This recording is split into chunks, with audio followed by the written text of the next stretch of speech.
I thought that just to start off the presentation today, before I introduce other speakers to you, we'll just have a few minutes to look at why the need.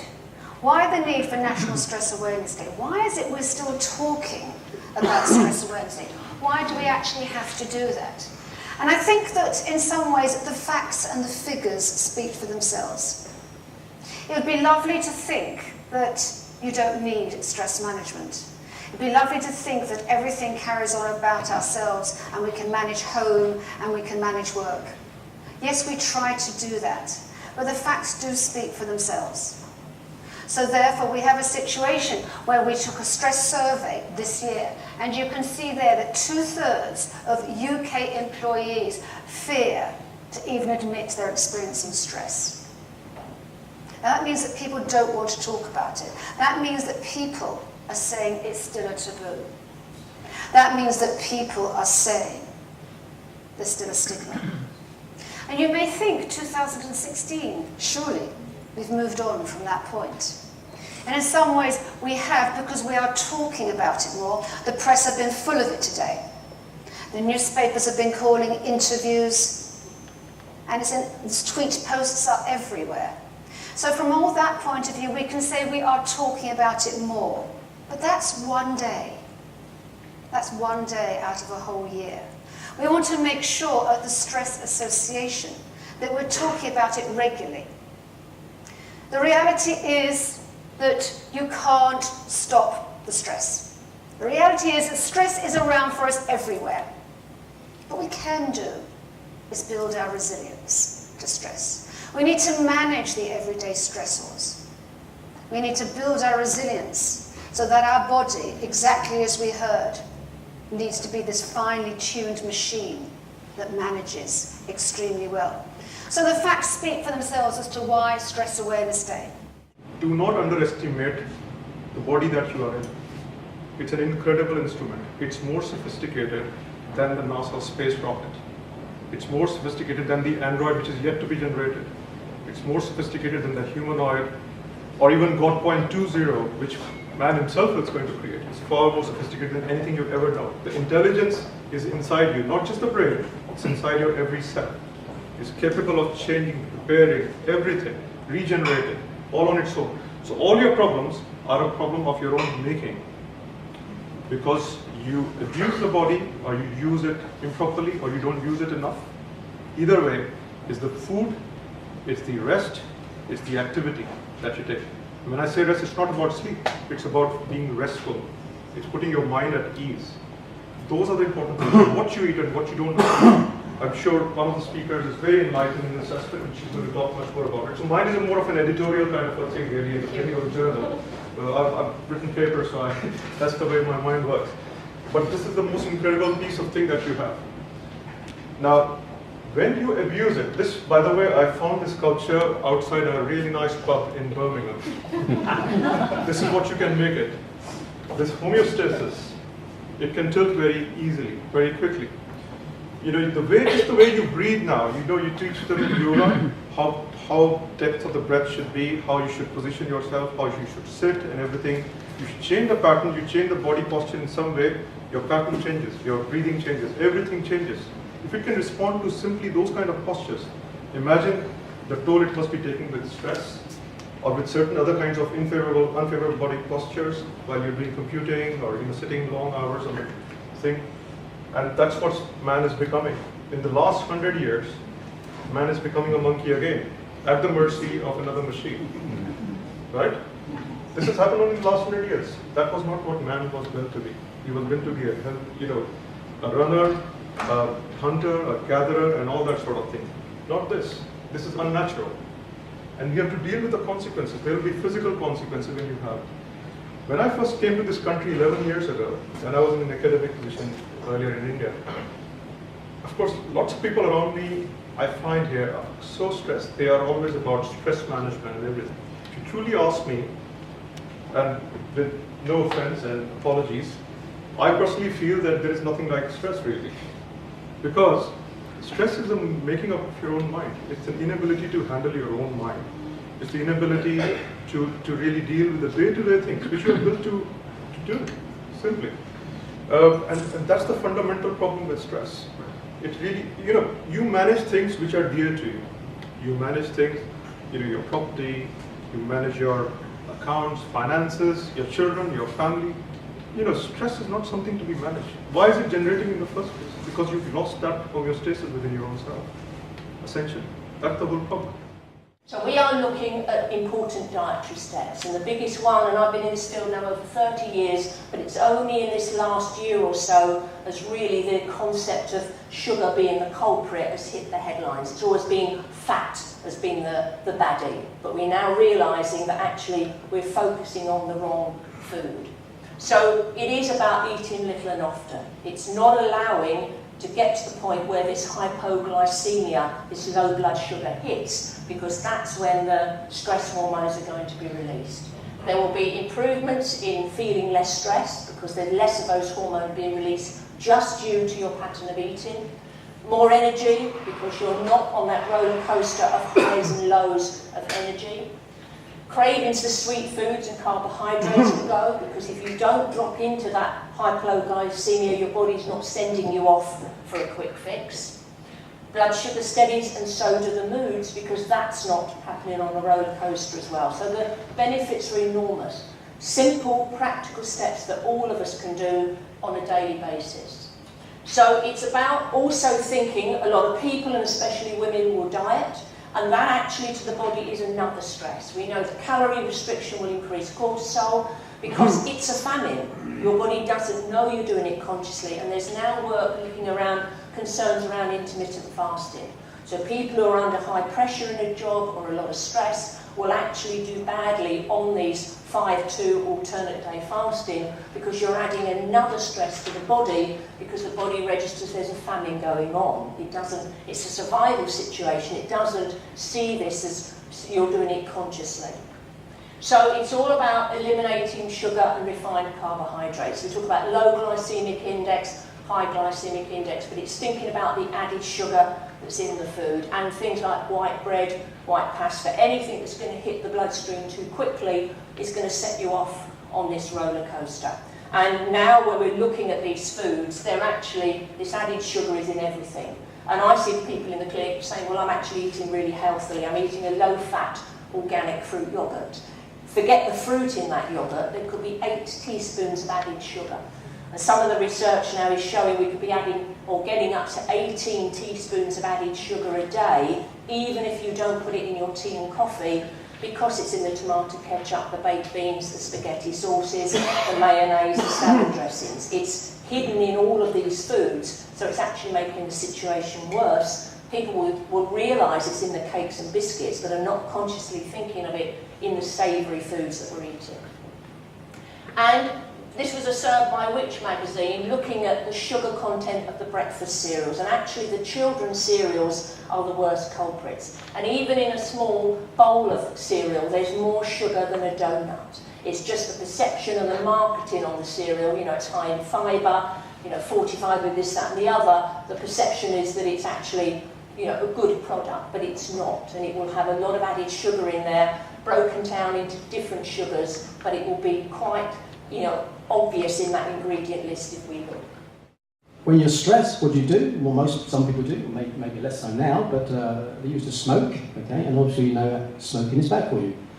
Smoking, stress causes people to smoke. That can causes the detrimental effect of smoking, which is ultimately more breathless, can cause high blood pressure and all the adverse reaction. And we know that smoking is linked to cardiovascular death and morbidity, and that's a proven thing. Now, long-term impacts of stress, there are, I talked about the increase in heart rate, the increase in blood pressure. There's also evidence to suggest that it can also increase cholesterol level as well. We know that some cholesterol are good, some cholesterol are bad, and looking at patients with cardiovascular disease, or people with cardiovascular disease, there is a high incidence of high cholesterol. There is a correlation, which is why we take a lot of patients with cardiovascular disease take statins to lower the cholesterol, to reduce that risk.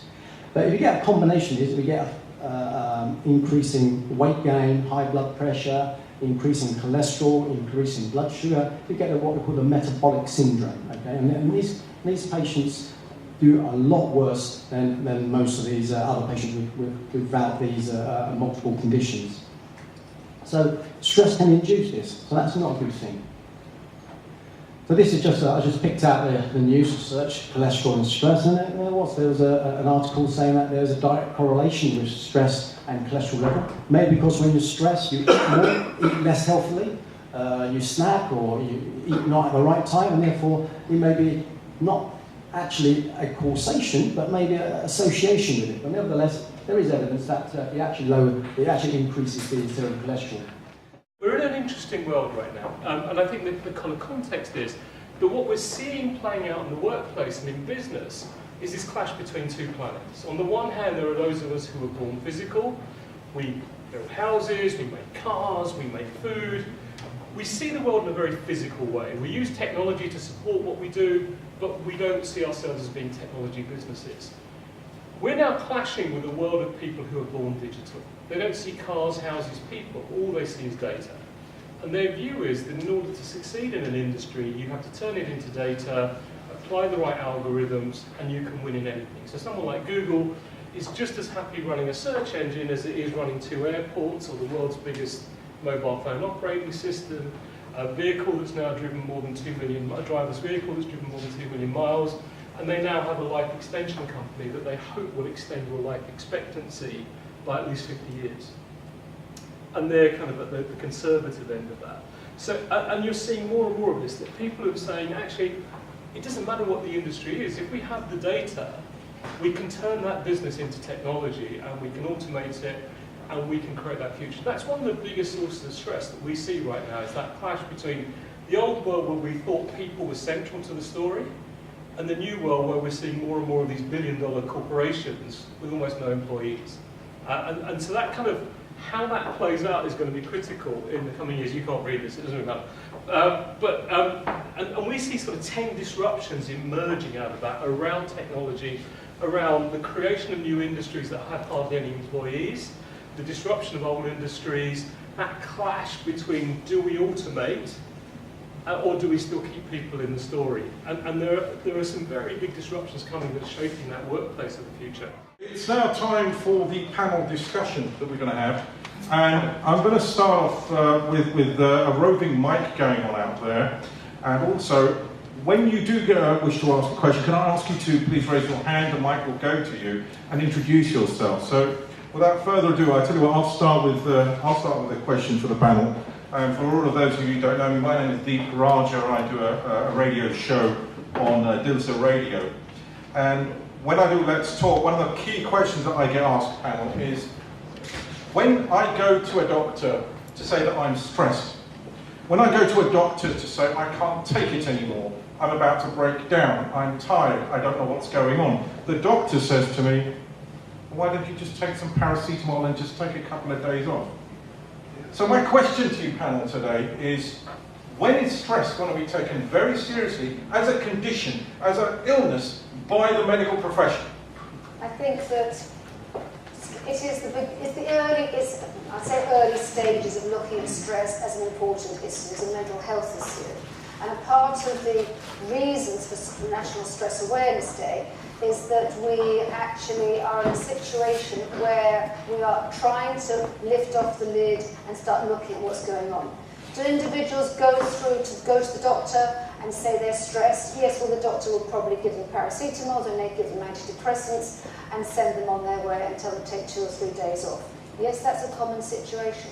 So really the whole point of today is to actually start looking at what that individual can do to actually start helping themselves and not just start taking tablets. The trouble is a lot of stress that's involved or the patient that I see is subjected to is like work or family or finance, but they can't really sort of leave and run away. So it is up to how they manage it, how they respond, how they react to whatever stress it is. And as a doctor, you're trying to make them more resilient.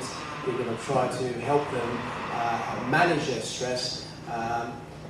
It's easy just to take a few days because obviously get away from the stress is always going to be helpful. But the trouble is you come back to it and they all same thing happens again, and it just becomes a recurring theme.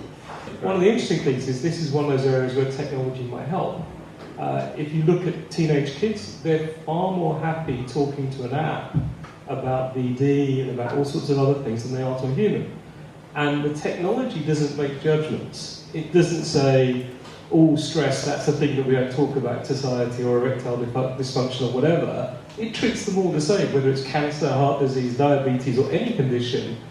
It just takes the data, it works with it, and it comes up and says, based on probability, here's what you should do next. Here's what we think you should do. So this is one of those areas where technology might actually help people to find outlets, to A, express their concerns, and B, find practical and useful solutions to deal with it.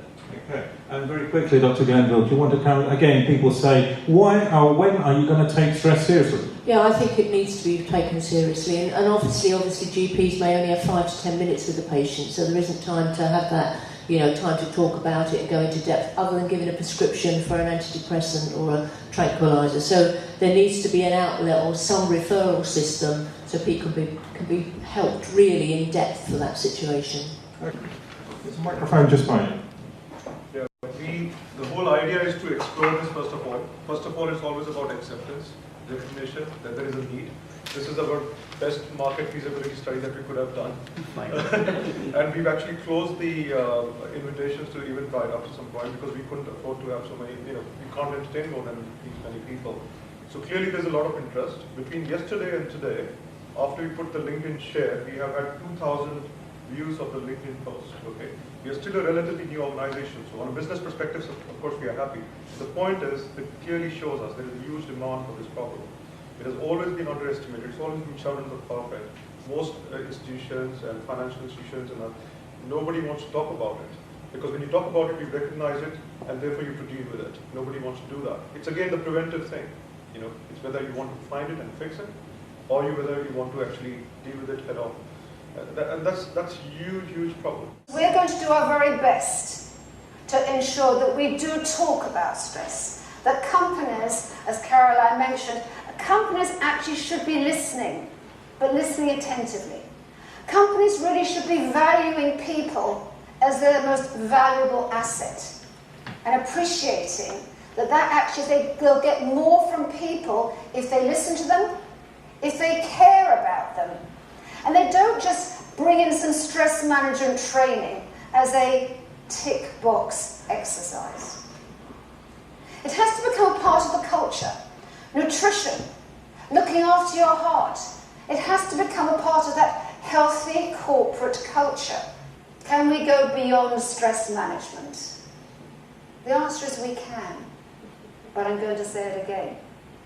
It's work in progress. And it's not just us on the platform that have a part to play.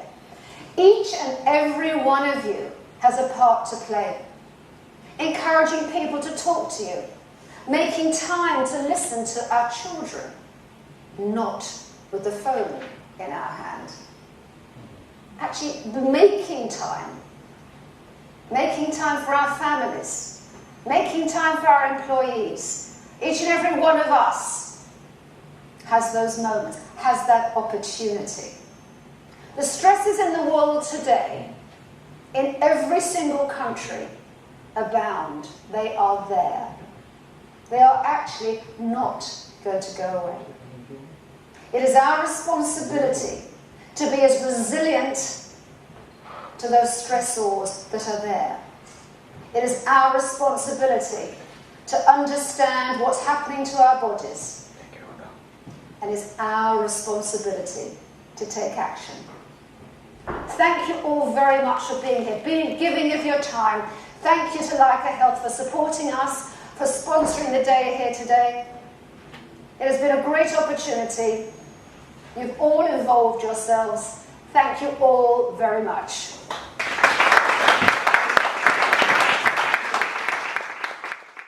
Tonight has been a great evening. We have had a wealth of speakers here, all talking about stress, talking about nutrition, and talking about the future. But at the end of the day, we know one thing for sure.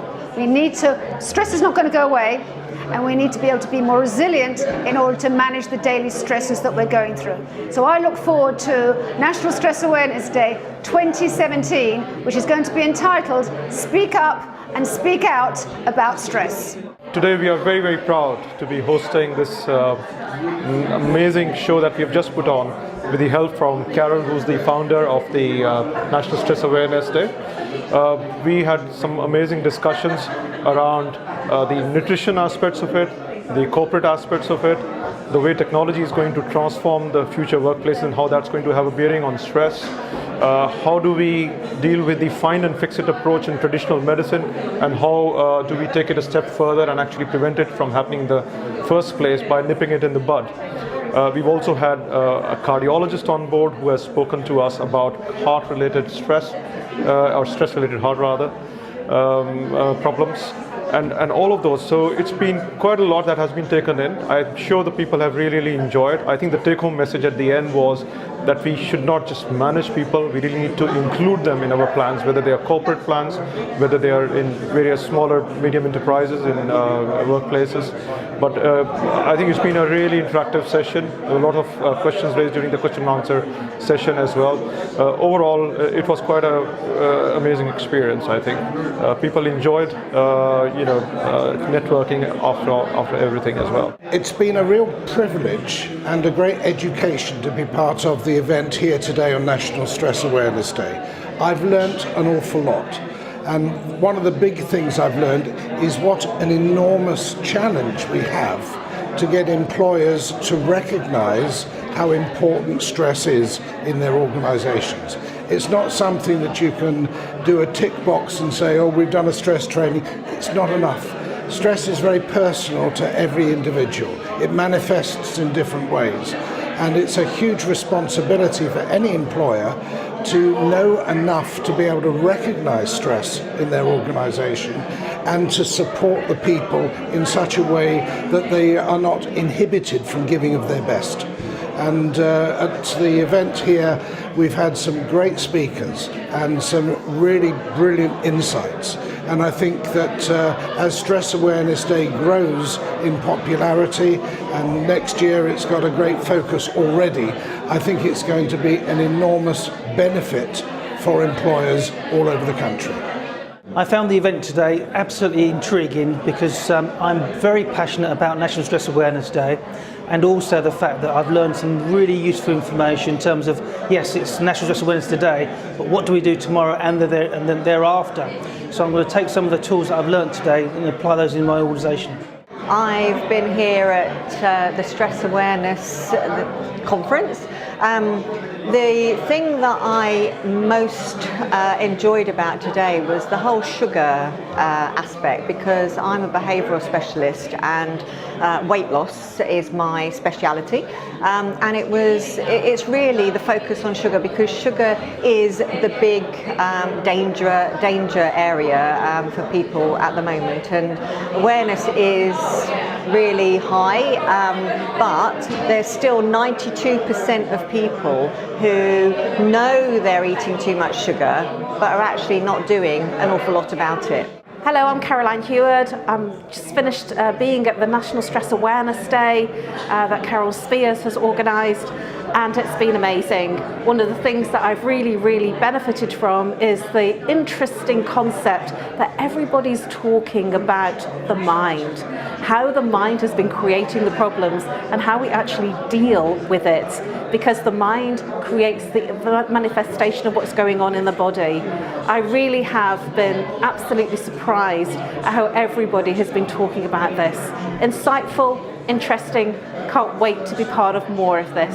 I think this evening's been really interesting in terms of exploring the health dimension, the nutritional dimension, the principles of stress management, and then getting people to think about how the context of work is going to change and what that's going to mean for the changing nature of stress and the changing approaches we have to helping individuals navigate their own way through the next 10 years. It's been a really great evening. I've learned so much about stress, the causes of it, ways to manage it myself through diet, and interestingly, the effects on the heart. It's been a really interesting evening. I'm really glad I came.